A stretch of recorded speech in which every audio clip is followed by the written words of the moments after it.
Welcome to science point digital school. আজকে second unit টেস্টের জন্য আরও একটি সাজেশনমূলক ভিডিও। এখানে আমরা আজকে টোটাল যে 7 এবং 9, 7টা এমসিকিউ এবং 9টা শর্ট কোশ্চেন, এই টোটাল 16 নম্বর কোশ্চেন আজকে আলোচনা করব একদম উত্তর সহ। তোমরা ভিডিওটি শেষ পর্যন্ত দেখো, ভালো লাগলে অবশ্যই একটি লাইক করবে, আর যদি সাবস্ক্রাইব করা না থাকে তাহলে চ্যানেলটা অবশ্যই সাবস্ক্রাইব করে রাখবে। তো দেখো, তাহলে প্রথমে যে কোশ্চেনটা রয়েছে, প্রথম কোশ্চেনটা নাইট্রোজেন গ্যাসের বাষ্প ঘনত্বের সমান বাষ্প ঘনত্ব বিশিষ্ট গ্যাসটি হলো। তো নাইট্রোজেন গ্যাসের আণবিক ওজন হচ্ছে 14 গুণ 2, মানে বাষ্প ঘনত্ব হবে 14। এবার ঠিক একই বাষ্প ঘনত্ব হবে এদের মধ্যে কোনটি? তো সঠিক উত্তর হবে এই ডিএটটা। কারণ হচ্ছে দেখো, কার্বনের হচ্ছে 12 আর অক্সিজেনের 16, তাহলে যোগ করলে কত হচ্ছে? 28 হচ্ছে। 28-এর অর্ধেক কত? 28। কারণ এই সম্পর্কটা একটু মনে রেখো, বাষ্প ঘনত্ব ডি সমান আণবিক গুরুত্ব যা হবে তাকে 2 দিয়ে ভাগ করলে বাষ্প ঘনত্ব পাওয়া যায়। তাহলে আণবিক গুরুত্ব এখানে দেখো 28 হচ্ছে, 28কে 2 দিয়ে ভাগ করলে কত হয়? 14 হয়। সুতরাং এটা হবে উত্তর। 2-এরটা দেখো কি আছে, কঠিন পদার্থে কত প্রকার তাপীয় প্রসারণ হয়? কঠিন পদার্থে 3 প্রকার তাপীয় প্রসারণ হয়। একটা হচ্ছে দৈর্ঘ্য প্রসারণ, একটা ক্ষেত্র প্রসারণ, আর একটা হলো আয়তন প্রসারণ। ঠিক আছে,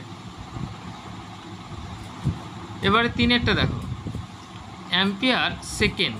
অ্যাম্পিয়ার সেকেন্ড এককটি কোন রাশির একক? অ্যাম্পিয়ার মানে ধরো কারেন্ট আই, আর সেকেন্ড মানে হচ্ছে সময় টি। তো আমরা তো জানি যে কিউ সমান আই ইন্টু টি হয়, কিউটা হচ্ছে তড়িৎ আধান। তাহলে সঠিক উত্তর হবে অপশান ডি।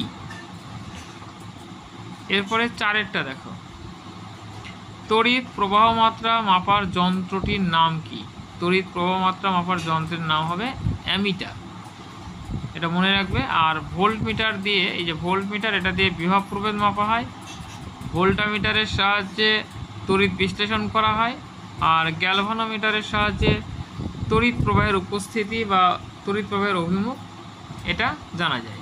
ঠিক আছে, তো সবগুলোই বলে দিলাম। এখানে সঠিক উত্তর হবে তোমার অ্যামিটার।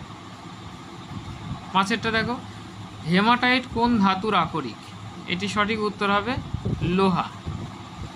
তারপরে 6-এরটা দেখো, কোন গ্যাসটি কিপ যন্ত্রের সাহায্যে প্রস্তুত করা হয়? তো সঠিক উত্তর হাইড্রোজেন সালফাইড H2S। আচ্ছা, এরপরে ক্যাথোডে ঘটে জারণ, বিজারণ, বিয়োজন বলা যাবে না। তো সঠিক উত্তর হবে বিজারণ। এটা মনে রাখার একটা ট্রিক্স আমি কিন্তু ক্লাসে পড়ানোর সময় বলেছি, নিশ্চয়ই সবার মনে আছে। কেষ্ট বেটা আ যাও, কেষ্ট বেটা আ যাও, এই লাইনটা মনে রাখবে। কেষ্ট বেটা, ক্যাথোডে বিজারণ, অ্যানোডে জারণ, তাহলে দেখবে কখনো ভুল হবে না। ওকে, তো এবার আমরা পরের কোশ্চেনগুলো, অর্থাৎ শর্ট কোশ্চেনগুলো এবার দেখে নেব।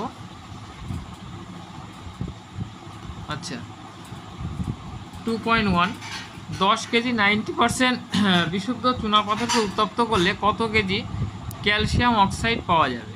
ঠিক আছে, 10 কেজি 90% চুনাপাথর। তো এখন দেখো, এই বিক্রিয়াটা আমাদের প্রথমে বিক্রিয়ার সমীকরণটা লিখতে হবে। যেমন ক্যালসিয়াম কার্বনেট, এটাকে উত্তপ্ত করলে ক্যালসিয়াম অক্সাইড এবং কার্বন ডাই অক্সাইড তৈরি হয়।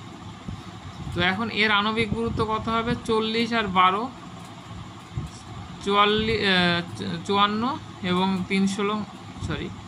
40 প্লাস 12 52, আর এদিকে 16 ইন্টু 3 মানে 48, টোটাল হচ্ছে 100। আর এটার হচ্ছে তোমার 40 প্লাস 16, তাহলে কত হবে? 56। তার মানে এবার বলেছে কি 10 কেজি 90% বিশুদ্ধ। তার মানে 10 কেজি যদি 90% বিশুদ্ধ হয়, তাহলে তার মানে হচ্ছে 9 কেজি। এই 9 কেজির মধ্যে কত কেজি ক্যালসিয়াম অক্সাইড হবে? তো আমরা যদি এটাকে কেজিতে ধরে নিই, তাহলে 100 কেজি থেকে হবে 56 কেজি। এভাবে ঐকিক নেমে করো, 100 কেজি থেকে হবে 56 কেজি, একে কত হবে এইটা, আর 9 কেজিতে, অর্থাৎ 9 কেজি যদি তুমি চুনাপাথরকে উত্তপ্ত করো তাহলে কতটা হবে, এটা যদি ক্যালকুলেশন করো তাহলে কত হবে, গুণ করলে হবে, এটা 56কে 9 দিয়ে গুণ করো, 504 হবে, 2 দশমিক সরে যাবে, 04, সরি এটা হবে 5.04, এত কেজি 5.04 কেজি ক্যালসিয়াম অক্সাইড পাওয়া যাবে। ঠিক আছে,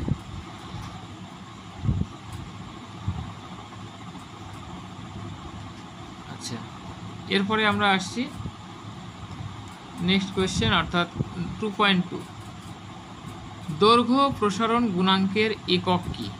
তোমরা জানো যে দৈর্ঘ্য প্রসারণ গুণাঙ্কের একক হচ্ছে 1/ডিগ্রি সেলসিয়াস, বা তুমি এইভাবেও লিখতে পারো ডিগ্রি সেলসিয়াস ইনভার্স, এইভাবেও লিখতে পারো। আচ্ছা তারপরে আছে শূন্যস্থান পূরণ করো, শূন্যস্থান পূরণ করো, পিতলের দৈর্ঘ্য প্রসারণ গুণাঙ্ক লোহার চেয়ে বেশি, এটা হবে বেশি। তারপরে সত্য মিথ্যা, লাইভ তারের বিভব 220 ভোল্ট, এটা অবশ্যই সত্য হবে, মানে অবশ্যই লাইনটা আমাকে বলতে হবে, মানে ডোমেস্টিক লাইন হলে 220 ভোল্ট হবে, অন্য লাইন হলে আলাদা হবে। তো এখানে ডোমেস্টিক লাইনই আমরা ধরে নিচ্ছি। এসি আর ডিসির মধ্যে কোনটি অধিক বিপজ্জনক? অবশ্যই এসি অধিক বিপজ্জনক, কারণ এসি ভোল্টেজ যদি তুমি 220 ভোল্টেজের কেউ শক খায় তাহলে অ্যাকচুয়ালি শকটা লাগবে 220√2, মানে 311 ভোল্টের শক লাগবে, এই জন্য এসিটা বেশি বিপজ্জনক। এরপরে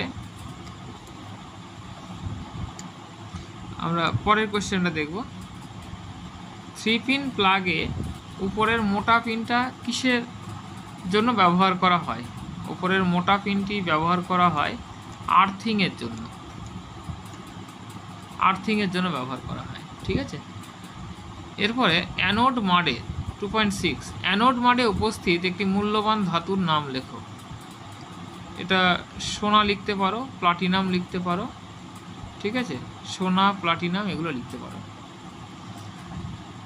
তারপরে 2.7,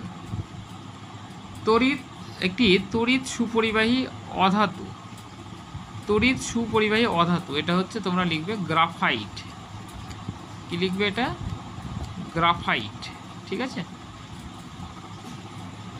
গ্রাফাইট অধাতু হলেও তড়িতের সুপরিবাহী, এটি কার্বনের একটি রূপভেদ। আচ্ছা তারপরের কোশ্চেন একটা অথবা আছে, দেখো তড়িৎ বিশ্লেষণ কি জাতীয় বিক্রিয়া? এটা অবশ্যই একটি রাসায়নিক বিক্রিয়া। তড়িৎ বিশ্লেষণ একটি রাসায়নিক বিক্রিয়া। ঠিক আছে, তারপরে 2.8 আছে কাঁসার উপাদানগুলোর নাম লেখো। কাঁসা, কাঁসার মধ্যে কি কি আছে? কাঁসার মধ্যে আছে তোমার কপার আছে, 80% কপার থাকে, আর জিঙ্ক থাকে না, সরি জিঙ্ক থাকে না কাঁসার মধ্যে, টিন থাকে, টিন থাকে হচ্ছে 20%। তাহলে কাঁসার উপাদান হচ্ছে, যদি পার্সেন্টেজগুলো মনে না রাখতে পারো তাহলে শুধুমাত্র উপাদানগুলো অন্তত মনে রেখো, কপার এবং টিন। ঠিক আছে, তো আমরা নেক্সট কোশ্চেন যাব। আচ্ছা পরের কোশ্চেন দেখো কি আছে, অসওয়াল পদ্ধতি, লাস্ট কোশ্চেন, অসওয়াল পদ্ধতিতে এই নথি প্রস্তুত করতে অনুঘটক রূপে কি ব্যবহার করা হয়? এক্ষেত্রে আমরা প্লাটিনাম তারজালি ব্যবহার করা হয়, প্লাটিনাম তারজালি, প্লাটিনাম তারজালি ব্যবহৃত হয়।